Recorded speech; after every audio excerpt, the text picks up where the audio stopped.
Hello भाई लोग, तो आज हम बात करेंगे मैनेजर किम के चैप्टर नंबर 225 के बारे में। और पिछले चैप्टर में हमने देखा था एक डूम नाम के बंदे ने एरिस के काफी सारे बंदों को हरा दिया होता है, जो कि अपने आप में ही एक काफी बड़ी अचीवमेंट है। और अब डूम की काफी ज्यादा खतरनाक फाइट चल रही होती है अलेक्जेंडर सोफिया के साथ, और बगल में ही जिनचॉल पार्क और अरोरा भी आपस में लड़ रहे होते हैं। अरोरा यानी कि आर्केना का लीडर। और इस सबसे कुछ ही दूर पे मैनेजर किम ने आर्केना के रेनी नाम के एजेंट को पकड़ लिया होता है। मैनेजर किम इसको बोल रहे होते हैं, तेरे लोगों ने तुझे छोड़ दिया है, इसलिए चुपचाप से अब सरेंडर कर दे और हमारी बात मान। रेनी जवाब देता है, क्या तूने कहा मुझे छोड़ दिया गया है? हाँ, मैंने एग्जैक्टली यही कहा है। सिर्फ तुम्हारा बॉस ही उस वीआईपी की लोकेशन के बारे में जानता था जिसको तुम मारने आए हो, और अपने साथ वो सिर्फ वहाँ पे शाशा को लेके गया है। तेरा बॉस तुम लोगों को कुछ नहीं समझता, तुम बस उसके प्यादे हो जो हमारा बस समय बर्बाद करने के लिए थे। इसलिए चुपचाप से सरेंडर कर दे और हमारी बात मान। बदले में मैं वादा करता हूँ तू जिंदा रहेगा। अच्छा, ऐसी बात है, लेकिन आखिर अभी मुझे क्या करना चाहिए? हमारे बॉस एक ऐसे इंसान है जिनके काफी सारे सीक्रेट्स हैं, इसलिए तुम बात को मेरे पर्सपेक्टिव से समझने की कोशिश करो। बॉस के पास उनके प्लान के लिए एक इंश्योरेंस है, यानी एक ऐसा बंदा जो सब कुछ पलट के रख सकता है, भले ही हम सब फेल ही क्यों ना हो जाए।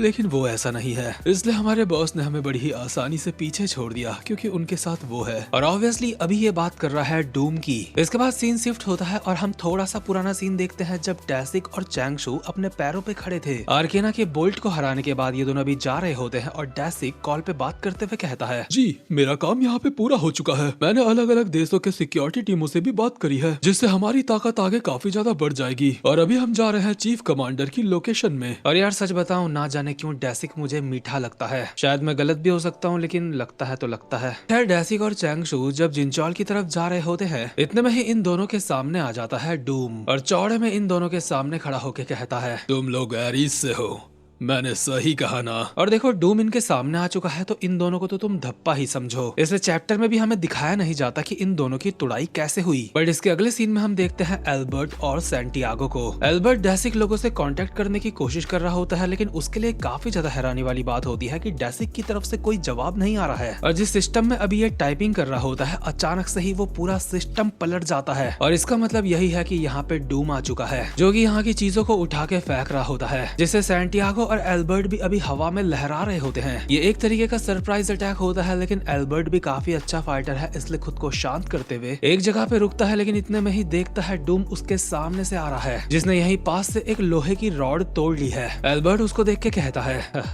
मैं लापरवाह था, लेकिन उसके सामने जो मुसीबत है वो उससे ज्यादा बड़ी है जितनी वो सोच रहा है, क्योंकि एल्बर्ट ने अभी अपनी पूरी बात भी नहीं बोली होती, इतने में ही डूम उसके सामने पहुंच के उसका कॉलर पकड़ लेता है, और एल्बर्ट को काफी ज्यादा दूर ऐसे फेंक देता है जैसे एल्बर्ट कोई बॉल होगा। इसके बाद डूम की नजर पड़ती है सैंटियागो पे और कहता है, तो तू ही वो है ना जिसको ब्रिलियंट डॉक्टर कहते हैं? तो तू ही वो है जिसके पीछे ब्लैक मार्केट का बॉस तक पड़ा था? ठीक है, अगर ऐसी बात है तो फिर। ये कहते हुए डूम सैंटियागो की तरफ ही जा रहा होता है, बट इतने में ही गोली लगा हुआ कोड 66 जंप करके इसके सामने आता है, इसके एक लात मार के इसको पीछे कर देता है, और यहाँ की सिचुएशन देख के कहता है, मुझे जो गोली लगी है मैं यहाँ पे उसका इलाज करवाने आया था, लेकिन यहाँ पे तो चीजें और ज्यादा खराब हैं। डैसिक और चैंगसू को पहले ही हरा दिया गया है। हम देखते हैं 66 की किक से डूम को कोई असर नहीं हुआ होता, और कहता है, या तुम लोग बस इतना ही कर सकते हो। और जैसे ही अपनी जगह पे उठता है, एल्बर्ट पीछे से आके इसके एक लात मार के कहता है, सैंटियागो तुम यहाँ से जल्दी जाओ, यहाँ का सारा मामला हम हैंडल करते हैं, तुम्हें यहाँ से जाना होगा। इतने में ही 66 भी डूम के सर पे एक कोहनी मार देता है, और इसके बाद तो एल्बर्ट पीछे से 66 आगे से इसके ऊपर लगातार पंचेस बजाए जा रहे होते हैं। लेकिन ये भाई साहब यहाँ पे इन पंचेस को ऐसे खा रहे होते हैं जैसे मसाज करवा रहे हैं। लिटरली इस बंदे को इतने दो खतरनाक फाइटर्स के पंचेस का कोई असर नहीं होता,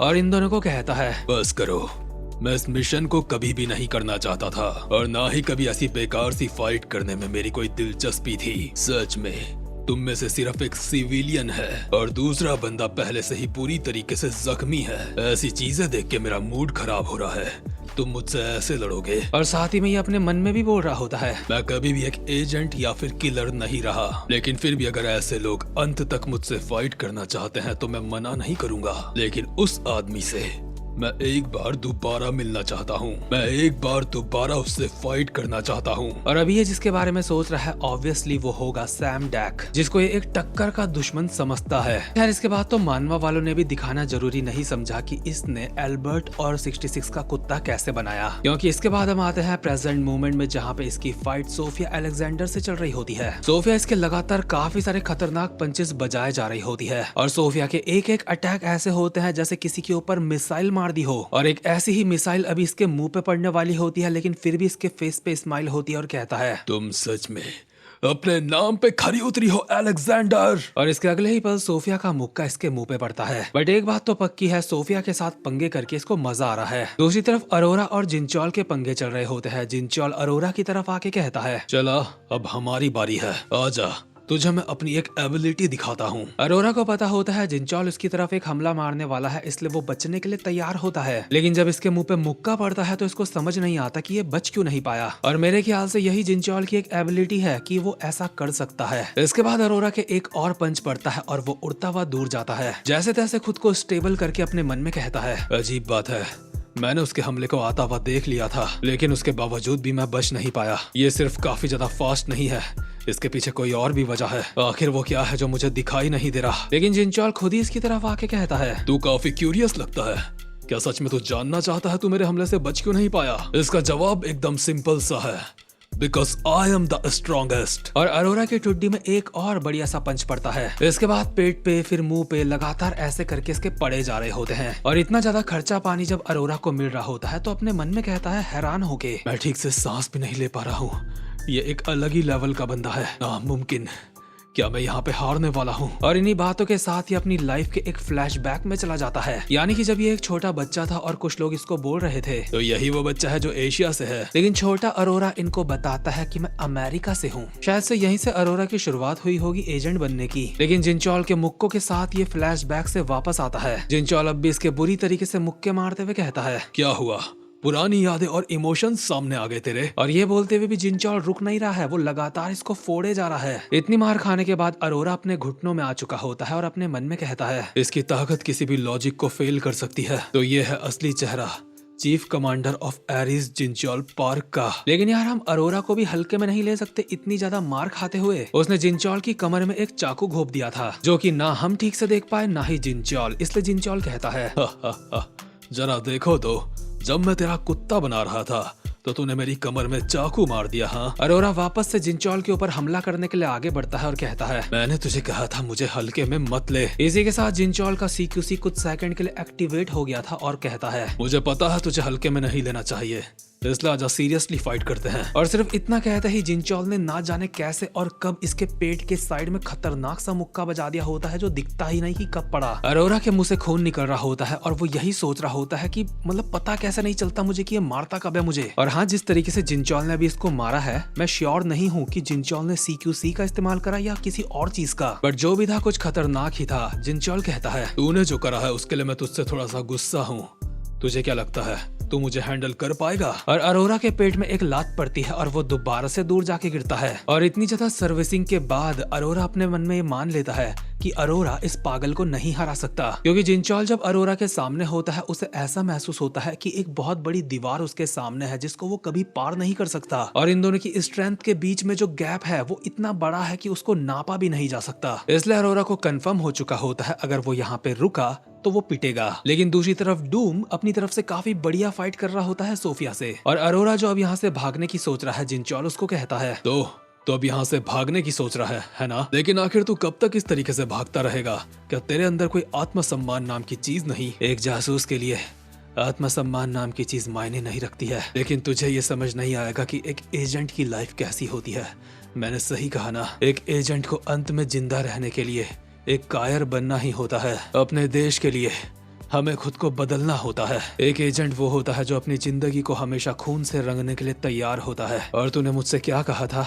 मैंने जो करा उसके लिए तू मुझसे गुस्सा है, लेकिन तुझे गुस्सा होने की जरूरत नहीं है, क्योंकि जिस रास्ते पे मैं चल रहा हूँ मेरे हिसाब से वो सही रास्ता है। तेरे देश का झंडा क्या है और मेरे देश का क्या है, इस चीज से ये डिसाइड होता है कि मैं बुरा हूँ या तू बुरा है। प्लीज समझने की कोशिश कर, हम दोनों बस अपने देश के लिए अपना काम कर रहे हैं, इसलिए मुझे बिल्कुल ऐसा नहीं लगता जो मैं कर रहा हूँ वो गलत है। ये कहते हुए अरोरा यहाँ से भागने लगता है और जिनचॉल कहता है, तूने बिल्कुल सही कहा, लेकिन एक बात तो मैं तुझसे सीधा बोलना चाहूंगा, और वो ये है कि मैं तुझे बिल्कुल सलाह नहीं दूंगा कि तू यहाँ से भागने की सोचे भी, क्योंकि अगर तूने ऐसा करा तो तू पछताएगा, क्योंकि तुझे नहीं पता आगे क्या होने वाला है, क्योंकि तूने ऑलरेडी एक ऐसे बंदे से पंगे ले लिए है जिसका दिमाग पहले से खराब है। और जिनचॉल ये इसलिए बोल रहा है क्योंकि उसको पता है यहाँ पे मैनेजर किम आ चुके हैं, और जब अरोरा यहाँ से भाग रहा है तो मैनेजर किम बिल्कुल उसके बगल में खड़े हैं। सीन यहाँ पे एक तरीके से थोड़ा सा स्लो मोशन में हो चुका होता है। अरोरा नजरें घुमा के मैनेजर किम की तरफ देखता है, और मैनेजर किम के दोस्तों के साथ क्या हुआ है मैनेजर किम वो देख चुके हैं कि वो अनकॉन्शियस जमीन में पड़े हैं, इसलिए मैनेजर किम इसको कहते हैं, मैंने पहले ही वो सुन लिया है, तूने मेरे दोस्तों के साथ बदतमीजी करी है, तो तू ही वो है